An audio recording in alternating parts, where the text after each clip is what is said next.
it chills you to the bone. And there's nothing in nature that freezes your heart like years of being alone. It paints you with indifference like a lady paints with rouge. And the worst of the worst, The most hated and cursed is the one that we call Scrooge. Yeah. Unkind as any. And the wrath of many. This is Ebenezer Scrooge. There goes Mr. Humbug, there goes Mr. Grim. If they gave a prize for being mean, the winner would be him. Old Scrooge, he loves his money 'cause he thinks it gives him power. If he became a flavor, you can bet he would be sour.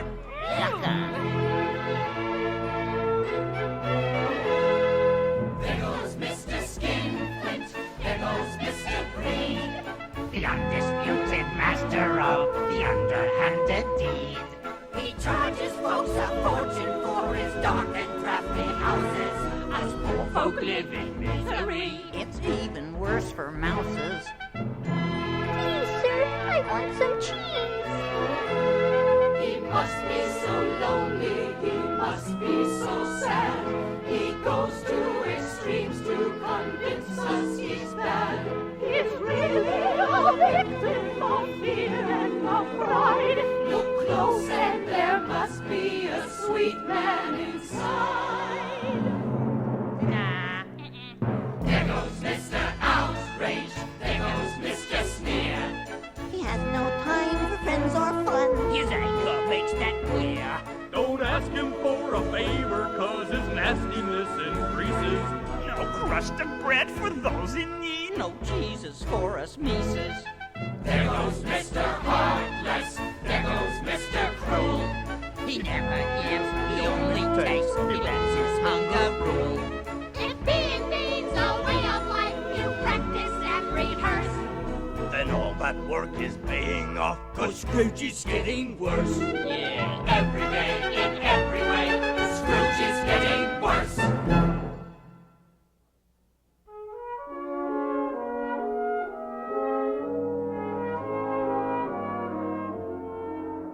Hello, everybody. My name is Rizzo the Rat. And my name is Charles Dickens. Wait, hold on. Your name is not Charles Dickens. It's Gonzo. Excuse me, it's Charles Dickens to you, if you don't mind. Charles Dickens was a great writer. You're not a great writer. I certainly am. I'm not. Am too. I'm not. Am too. Okay, then prove it. No problem. I'll tell you one of my greatest stories, A Christmas Carol. All right, Mr. Dickens, you're on. Okay, here we go. Oh, wait a second. Hold on a minute. Can I go get some popcorn? No, Rizzo, you can't go get some popcorn. This is not a movie, you know. I'm starting the story now. A Christmas Carol by Charles Dickens. There was hardly a man in London as unpleasant as Ebenezer Scrooge. He was heartless. He was cruel. He had time for neither friends nor fun. Ebenezer Scrooge, in short, was a squeezing, wrenching, grasping, clutching, covetous old sinner. Yeah, but was he nice? Rizzo, quit interrupting. That's rude. Hey, rudeness is my middle name. Ebenezer Scrooge was in the business of lending people money. If they could not pay him back the money, he took away their houses as payment. He was the meanest man in London. Wow.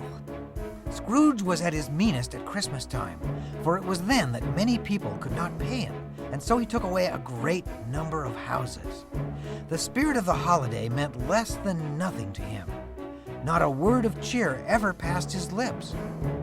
When any person wished him a happy holiday, this is what he said. Humbug. Ooh, you're right. Mean. If Scrooge was the meanest man in London, however, it happened that he had in his employ one of the nicest. This was Bob Cratchit. Cratchit was a good-natured fellow and a hard worker. But no matter how hard he worked, no matter how many hours he spent toiling over papers into the night, it was never enough for Scrooge. Of course not. Not that guy. Scrooge was a harsh master to all those who worked for him. If they asked for a bit more coal on the fire to keep from freezing, Scrooge said no. And if they dared ask for the day off at Christmas, Scrooge would threaten to fire them all. Even a poor little fellow singing a Christmas song outside in the snow. Oh, the snow lay round about, deep but crisp and even, brightly shone the moon that Night, though. got Scrooge's door slammed in his face. Mean to a bunny? For shame! Finally, Bob Cratchit convinced Scrooge that it would save him money to close on Christmas Day. And so, at closing time on Christmas Eve, the ledger books were put away, the floor was swept, and the office door was securely locked at last. His heart full of joy and anticipation, Bob Cratchit hurried home to be with his beloved wife and children for the holiday. And Scrooge left his office and trudged home, just as he did every night. There would be no celebrating for him this evening. And yet, though Scrooge did not know it, this particular Christmas Eve was going to be different. Very different indeed. Well, how come? What's gonna happen? Rizzo, will you be quiet? I'll tell you. When? Will you cut it out? All right. Sheesh. Now, Ebenezer Scrooge had once been in business with two partners, Jacob and Robert Marley, cranky old fellows who were just as mean-spirited as Scrooge himself. The Marleys were dead now, as dead as a doornail.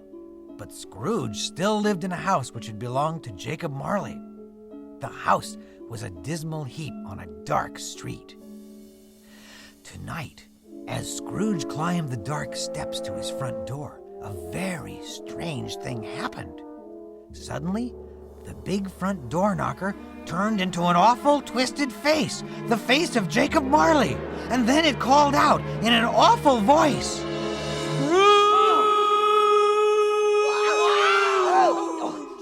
Wow, you sure know how to tell a scary story, Mr. Dickens. "Well, thank you." Anyway, the door knocker called out to him, Ooh, hey, let me try that. Scrooge. Nah. That's not right. Yeah, how do you get that sound? You know, how come you can make that happen? "Because I'm Charles Dickens and you're only Rizzo the Rat, that's how come." You are not Charles Dickens. I am too. You are not. Look, Rizzo, can I keep going, please? Sure.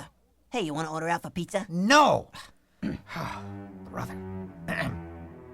Even Scrooge, who was usually unscarable, had been given quite a scare. But soon the knocker returned to its normal form, and Scrooge decided that the whole thing had never happened. He went inside the house, lit a small candle, and made his way up the staircase, caring not a button for the darkness. Darkness was cheap, and Scrooge liked it. At last, he settled down beside the fire with his simple, lonely supper of cheese and bread. But no sooner had he taken a bite than a sound rang through the house. Then there were more bells, and more and more. Enough with the bells, you're hurting my ears. Then a mist arose, and a glow, and out of the mist stepped the ghosts of Jacob Marley and his brother Robert. They stood before Scrooge, covered with heavy chains.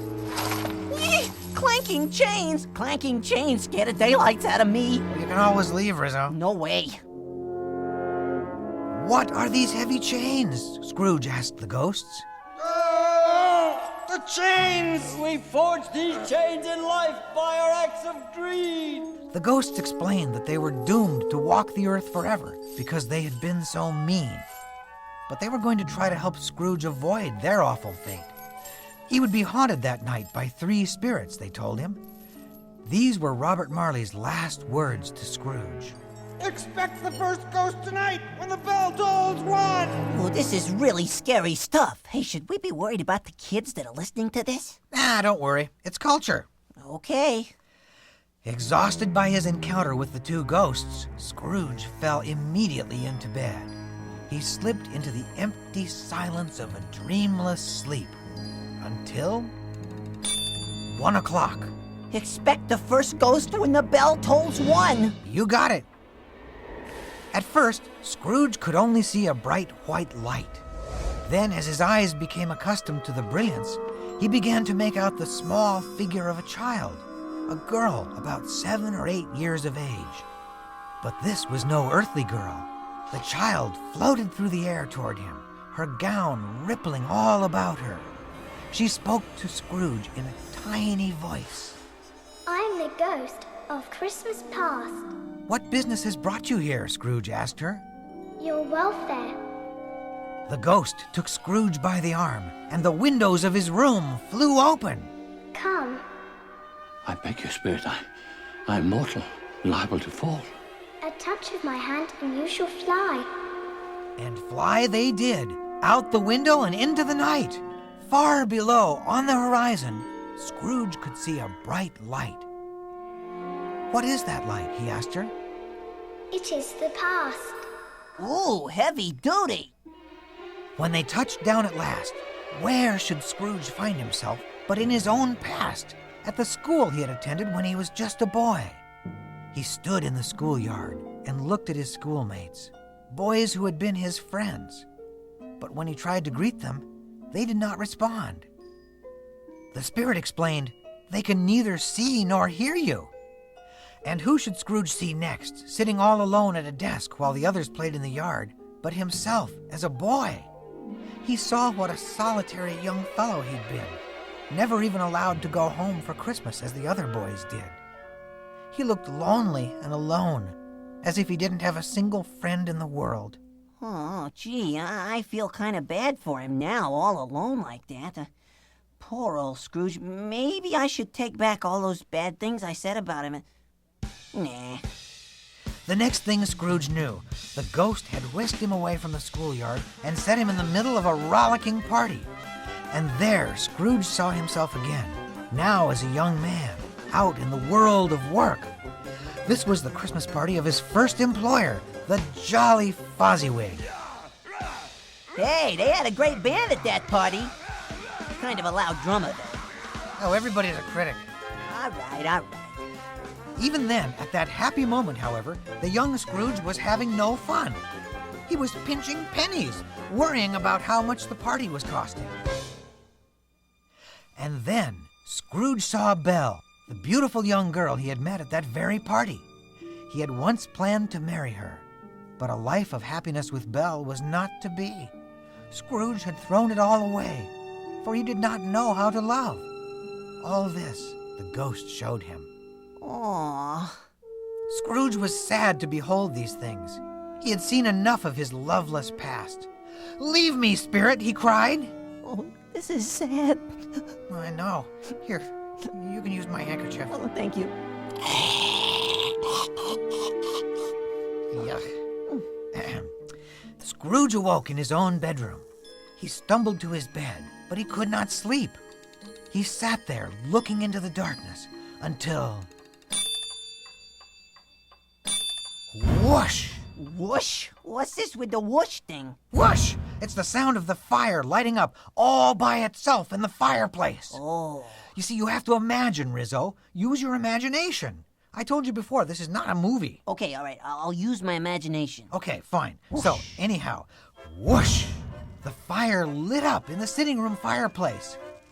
And then, in the bedroom doorway, a face appeared. The face of a huge, jolly giant. Scrooge got out of the bed and went into the sitting room. But the room had been completely changed. An enormous fire roared in the grate, and the walls and ceiling were hung with holly, mistletoe, and ivy.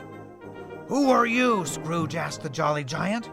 And the giant replied, I am the ghost of Christmas present. Oh, my favorite part of Christmas, presents. So what did the ghost of Christmas presents give him? A nice sweater? Or maybe a pair of bunny slippers? Oh, some Roquefort cheese, maybe. Rizzo! Wait a second! What? It's the ghost of Christmas present. Not the past, not the future, the present. Get it? Oh, I get it. Bummer. Now, this ghost was altogether different from the first. He was jolly and friendly. He laughed as he spoke. Have you ever noticed that everything seems wonderful at Christmas? In all honesty, Spirit, no. Perhaps I've never understood about Christmas. The ghost spoke again. Before this day is done, you will understand. And with no further ado, the ghost took Scrooge outside. And amazingly, outside on the street, it was Christmas morning, bright and sunny. Okay, I'm using my imagination. I'm hearing a basketball game. Huh? And the cheerleaders are all playing the spoons. No, What? no. Maybe it's a great big clock factory, and everyone's on lunch break, and they're all eating peanut butter and celery sandwiches. No, What- Rizzo, forget your imagination. I'm just gonna tell this to you, okay? All right. It's Christmas morning in merry old England. There are carriage horses with bells on, children shouting with joy, people carrying stacks of presents to their friends and families, church bells ringing. Excuse me, Mr. Dickens. What? Is this story gonna go on a lot longer? I have to. What? I have to. What? I have to go to the bathroom. Well, you'll just have to wait until the story ends, Rizzo. But we can't all wait for you to go to the bathroom. Boy, are you strict. Well, Charles Dickens does not fool around. All right.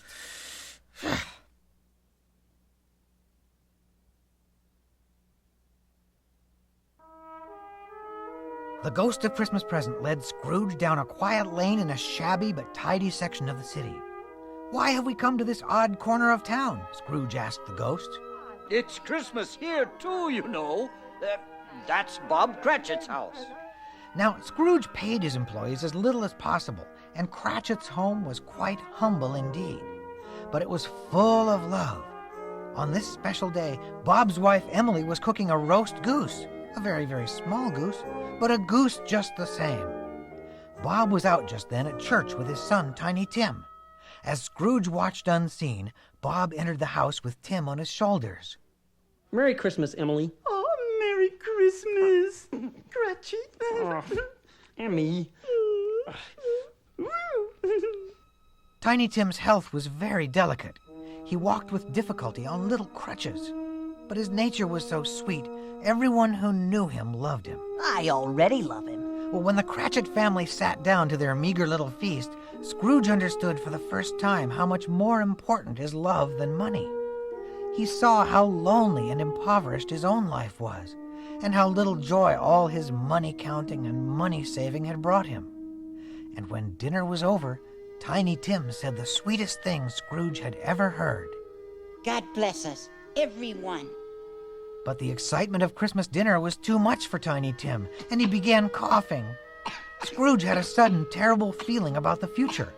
The little boy seemed so frail, that young life so easily snuffed out. Unseen, Scrooge bent over close to the boy. Spirit, tell me if Tiny Tim will live. The ghost was not jolly then. That is the future. My realm is the present. However, I see a vacant seat by the chimney corner, and a crutch without an owner. If these shadows remain unaltered, I believe the child will die. Oh, this is too much for a sensitive rat to bear. Could I have your hanky? Oh, sure, Rizzo. Here, keep it. Scrooge was desolate, but his visit with the ghost of Christmas Present was about to come to an end. As the Cratchit family began to fade into the darkness, Scrooge found himself in a black void with the ghost. The spirit spoke. Come, my time grows short. Now? But Spirit, I have learned so much from you. That's 6, 7. Oh, Spirit, do not leave me. I think I must, in fact. You have meant so much to me. You have changed me. With that, the ghost was gone. Wait a second. What about Tiny Tim? Huh? You're not gonna just leave us like that, are you? A vacant seat by the chimney corner? A crutch without an owner? I can't stand it. You gotta tell me what happens, please. Now, Rizzo, please, you must be patient. Oh. A great storyteller has to take his time. I mean, this is art. Art? Oh, come on. Just tell me what happened, please. All in good time, Rizzo, all in good time. So, as I was saying, Scrooge heard the last bell toll. He looked around him and found that he was standing in a graveyard. It was a lonely place, choked with grass and weeds. Scrooge turned to run. Oh, me too. Let me out of here. But, suddenly, he was face to face with a tall, hooded figure. It wore a gray robe, which totally hid the figure within, except for 2 pale, skinny hands that protruded from the sleeves. Scrooge cried out, but then suddenly composed himself. Am I in the presence of the ghost of Christmas yet to come? The spirit stood silent and then inclined its head in a single nod. This is too scary. I don't want to hear any more. Okay, you can leave. Come back at the end. Do I get to find out about Tiny Tim? Yes, you get to find out about Tiny Tim. Okay, all right. I'm out of here. So long. Bye. The ghost put a hand on Scrooge's shoulder and pointed into the distance. Scrooge knew he was meant to follow the spirit, though he was terribly fearful. He had learned much from his first 2 spirit visitors and was ready now to learn what this last spirit had to teach. They moved through the graveyard and into the darkness. When the light returned, Scrooge found himself on the street. It was raining. Standing under umbrellas was a group of businessmen talking among themselves. It was clear that they were talking about someone who had just died. But far from being sad, they were laughing and joking about it. Scrooge was shocked. Whose death would cause so little emotion in people? But of course, he could get no word of explanation from the spirit who guided him now.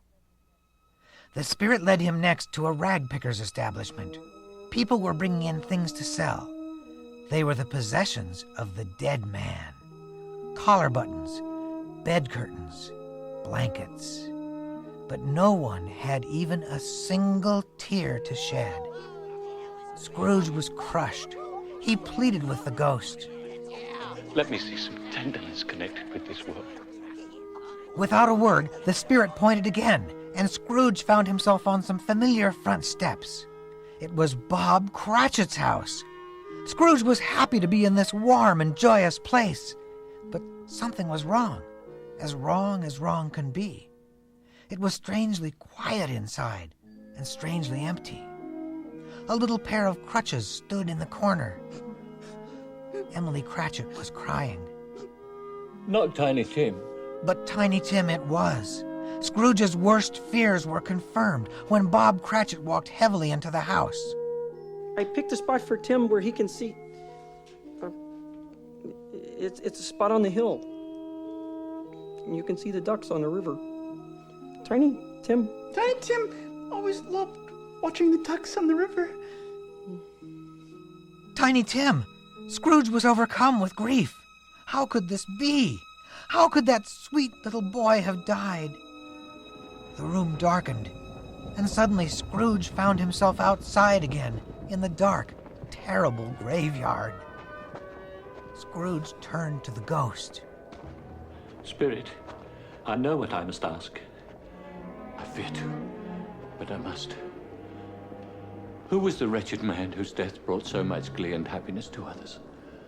The spirit stretched out a thin, white hand and pointed to the gravestone. Excuse me, Gonzo, is the scary part over? Can I come back now? I wouldn't recommend it. Right. Okay, now, where were we? Oh, yeah, right. Scrooge was talking. Answer me one more question. Are these the shadows of things that will be, or are they the shadows of things that may be only? The ghost just pointed again.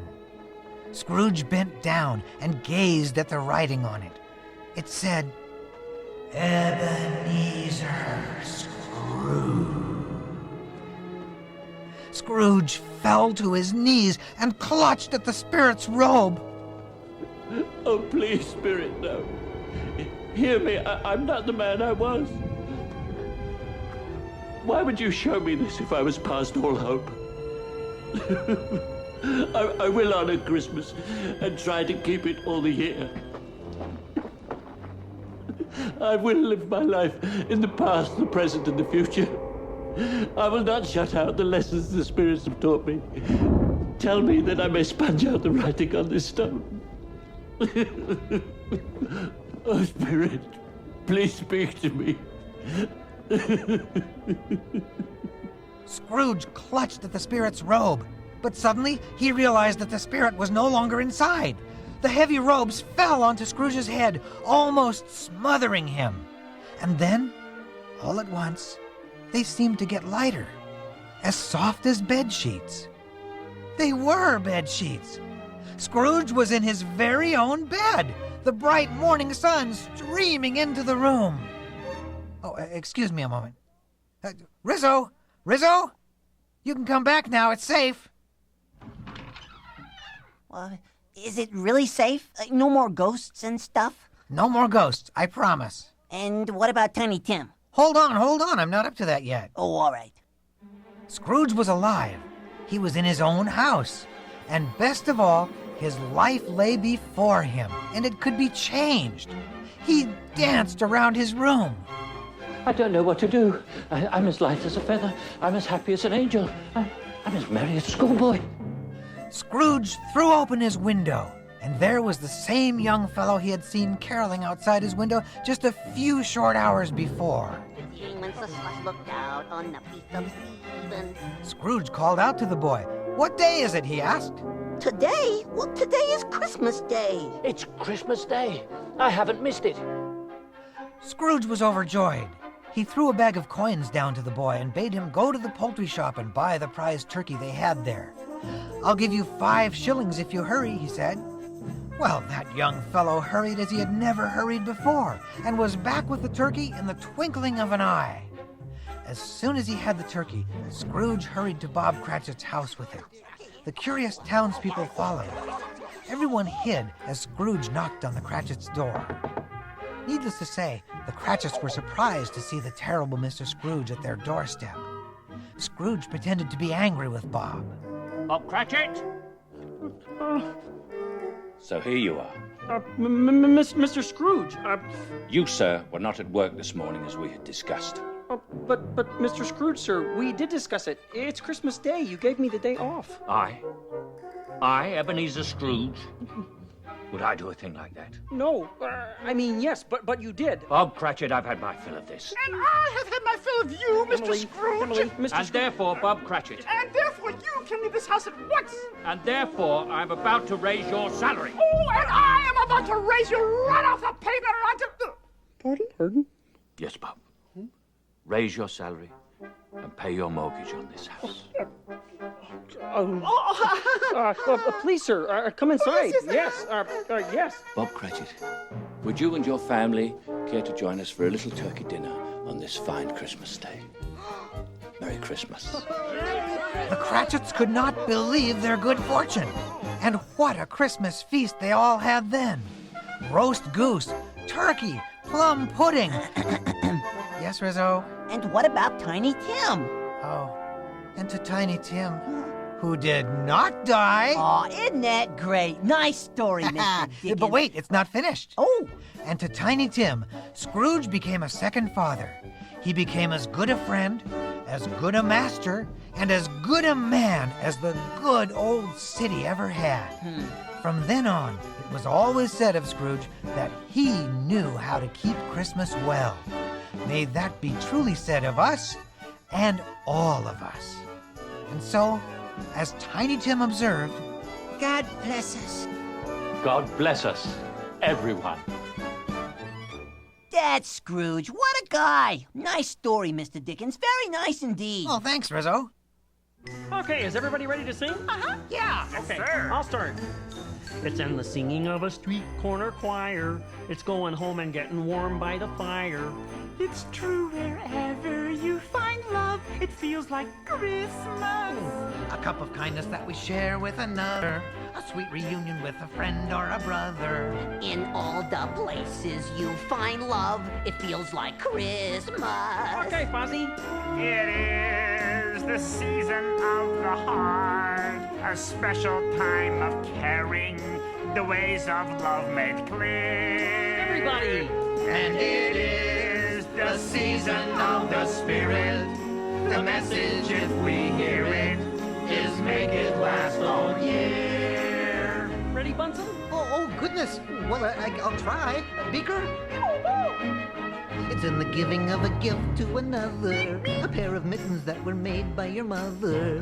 It's all the ways that we show love that feel like Christmas. A part of childhood we'll always remember. It is the summer of the soul in December. Yes, when you do your best for love, it feels like Christmas.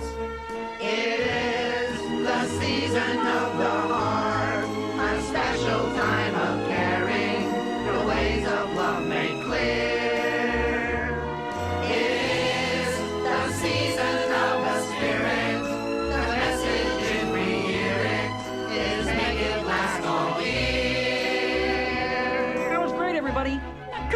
sing, please, just to me. It's in the singing of a street corner choir. It's going home and getting warm by the fire. It's true wherever you find love, it feels like Christmas. It's true wherever you find love. It feels like Christmas. It feels like Christmas. It feels like Christmas. It feels like Christmas.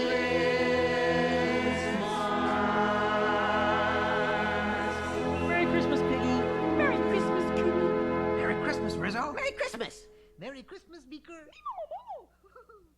Is this the end? Yep, that's it. Bye-bye, everybody. If you want to listen to the story again, just turn the tape over. Hey, psst, listen, everybody, you want to know a secret? He's really gonzo. He's not Charles Dickens. I am too. Are not. Am too. Are not. Am too. Are not. Are not. Are not. Are not. You are Charles Dickens. I am not Charles Dickens. All right, have it your way. Wait a minute, Rizzo. Hey, you come back here. Rizzo, I am Charles Dickens. Well, I'll have you know, you dirty rat. Rizzo. Oh, Rizzo, come back here.